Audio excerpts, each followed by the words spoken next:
Malayo pa, pero malayo na. Hanggang saan kaya ako dadalhin ng pangarap ko? Yan yung tanong na palaging tumatakbo sa isip ko. Na marahil, ganun din sa isip mo. Kasi kung titignan mo, kakaiba talaga yung ginagalawan nating mundo. Parang minsan, nagtitripa na lang tayo. Paikot-ikot na lang yung sitwasyon na paulit-ulit kang natatalo.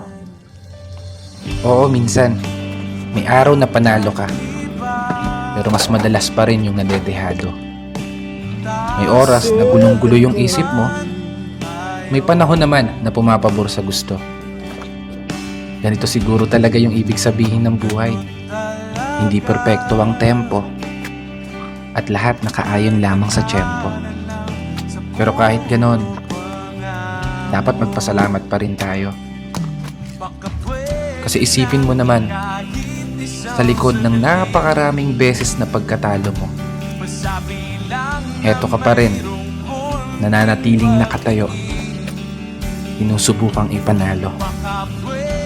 Bawat laban na ikaw lang yung